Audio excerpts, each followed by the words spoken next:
Hi viewers, welcome to Rudresh vlog. இன்றைக்கி நம்ம பாட் பற்றின வீடியோஸ் தான் பார்க்க போகிறோம். அந்த காலத்துலலாம் பார்த்திங்கன்னா பானையில் தான் சமைப்பாங்க, நல்லா ஹெல்த்தியாக இருந்தாங்க. இப்போல்லாம் பார்த்திங்கன்னா நான்ஸ்டிக்கு, அதுக்கப்புறம் எலக்ட்ரிக் குக்கரு அந்த மாதிரி மாறிட்டே போகிறாங்க. ஃபஸ்ட்டு இந்த பாட் வந்து எப்படி யூஸ் பண்ணணுன்னா, நம்ம எப்போவுமே வீட்டில் சமைக்கிற போது அரிசி ஊற வச்சு கழுவும் இல்லைங்களா, அந்த கழுவுன கழனி தண்ணியை தான் வந்து அதில் ஒரு 5 ஹவர்ஸ் 3 ஹவர்ஸ் அந்த மாதிரி ஊற்றி வச்சுட்டு அதுக்கப்புறம் நல்லா க்ளீன் பண்ணணும். அதை வந்து ட்ரையாகவே இருந்துச்சுன்னா வந்து பார்த்திங்கன்னா ஒரு மாதிரி அந்த மண்ணெல்லாம் மேலே வரா மாதிரி இருக்கும். அதனால் நம்ம என்ன பண்ணணும்னா ஆயில் அப்ளை பண்ணி நல்லா வச்சிடணும், காய வச்சிடணும். அதுக்கப்புறம் எப்பவும் போல் மீன் குழம்புலாம் வந்து பாட்டில் சமைச்சா ரொம்பவுமே நல்லா வாசனையாகவும் ருசியாகவும் இருக்கும்.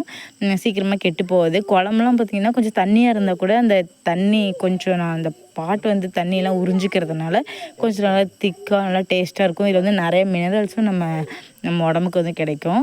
இது நாங்கள் வந்து பொன்மலை மார்க்கெட்டு தான் போயிருந்தோம். அப்போ வந்து ஒரு செஷனாகவே இதை வச்சுருந்தாங்க. அங்கே போய் பார்க்கும்போது பார்த்திங்கன்னா இந்த வானெல்லாம் பார்த்திங்கன்னா கைப்பிடி வச்சு இப்போல்லாம் வந்து வந்துருந்துச்சு. அது ரொம்பவுமே அழகாக இருந்துச்சு. அதுக்கப்புறம் பார்த்திங்கன்னா இந்த லவ் பேர்ட்ஸு, பேரட் இதெல்லாம் வளர்ப்பாங்க இல்லையா, அவங்களுக்காக வந்து அது வந்து முட்டையிடுறதுக்காக வந்து அந்த பானையெல்லாம் வந்து ஒரு இடத்துல ஓட்டை போட்டு அதுக்கு மூடிலாம் வச்சு அழகாக வச்சுருந்தாங்க. அதுக்கப்புறம் இப்போ வெயில் காலம்னால வந்து அந்த பானையிலே வந்து பைப்லாம் செட் பண்ணி அழகாக வச்சுருந்தாங்க. ஒரு குட்டி குட்டி விளக்கு, அதுக்கப்புறமேட்டுக்கு சாம்பார் வைக்கிற பாத்திரம், பெரிய பானை மாதிரி தண்ணி வச்சுக்கிற பாத்திரம், அப்புறம் பெரிய உண்டியல், இதெல்லாமே நாங்கள் பார்த்தோம். அது ரொம்பவுமே அழகாக இருந்துச்சு. இந்த மாதிரி பாட்டெலாம் வந்து ஒரே இடத்துல வந்து நான் பார்த்ததே கிடையாது. பிளாக் கலர்லேயும் இருந்துச்சு, ரெட் கலர்லேயும் இருந்துச்சு. அது வந்து ரொம்ப அழகாகவே இருந்துச்சு. இதை பாருங்கள், இதெல்லாம் வந்து பார்த்திங்கன்னா தண்ணி ஊற்றி அது மேலே வந்து மூடி போட்டு வச்சுக்கிற மாதிரி ரொம்ப அழகாக இருந்துச்சு.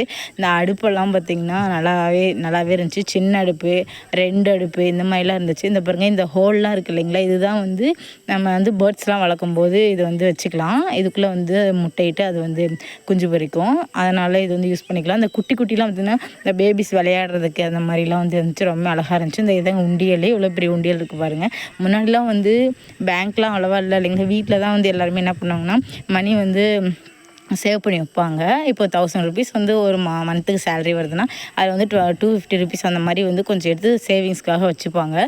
இந்த மாதிரி பானை தான், பெரிய பானை தான் அப்போலாம் யூஸ் பண்ணிகிட்டு இருப்பாங்க. இப்போ தான் நான் வந்து பேங்க்கில் ஃபிக்ஸ்டு டெபாசிட்டு இந்த மாதிரி சேவிங்ஸ்லாம் வந்து பண்ணிகிட்ருக்கோம். அப்போல்லாம் அந்த மாதிரி இல்லை இல்லைங்களா, இதுதான் ஃபாலோ பண்ணிகிட்டு இருந்தாங்க. இந்த பாருங்கள், இந்த குட்டி பார்ட்ஸ் எல்லாம் தான் வந்து பார்த்திங்கன்னா நாங்கள் இதெல்லாம் வந்து எதுக்காக யூஸ் பண்ணுவாங்கன்னு நாங்கள் கேட்டும்போது அவங்களே சொன்னாங்க, இதெல்லாம் வந்து சின்ன பிள்ளைங்களாம் விளையாடுறதுக்காக வச்சுருக்கோம் அப்படின்னு சொன்னாங்க. நம்ம வந்து எப்போவுமே பானை செலக்ட் பண்ணோன்னா எப்படி வந்து அதை செலக்ட் பண்ணோன்னா, அது தூக்கி பார்க்கும்போது நல்லா மெலிசாக இருக்கணும். ரொம்ப வந்து திக்காக இருந்துச்சுன்னா வந்து அதை நம்ம யூஸ் பண்ணுறது வந்து பார்த்திங்கன்னா கொஞ்சம் கஷ்டமாக இருக்கும். அது இல்லாமல் பார்த்திங்கன்னா பானையில் நம்ம சமைக்கும்போது லைட்டான ஹீட்டில் தான் வந்து சமைக்கணும். வேகமான ஹீட்டில் வந்து சமைச்சோம்னா மெல்ட் ஆயிரும், பானையே உடஞ்சிரும். அதனால் நம்ம எப்போவுமே லைட்டான ஹீட்டில் தான் சமைக்கணும். இந்த பானையில் சமைக்கும்போது பார்த்திங்கன்னா காய்கறிகள்லாம் வந்து கலர் மாறாமல் அப்படியே டேஸ்ட்டாக இருக்குன்னு சொல்லுவாங்க. நீங்கள் வேணால் இதை வந்துட்டு ட்ரை பண்ணி பாருங்கள். நான் ட்ரை பண்ணி பார்த்ததுலேயும் அப்படி தான் இருந்துச்சு.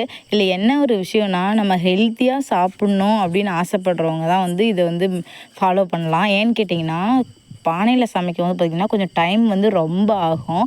அரிசியெல்லாம் பார்த்திங்கன்னா லோ ஃப்ளேமில் வைக்கும்போது ரொம்ப நேரம் வேகும். ஆனால் வந்து எப்போவுமே நம்ம சாப்பிடும்போது என்ன பண்ணால் காய்கறிகள்லாம் வந்து ஃபுல்லாக வேக வச்சு சாப்பிடணும்னு சொல்லுவாங்க. ஒரு 3/4 பதத்தில் சாப்பிட்டா தான் வந்து அதோட எல்லா சத்தும் வந்து நமக்கு உடம்புக்கு கிடைக்கும்னு சொல்லுவாங்க.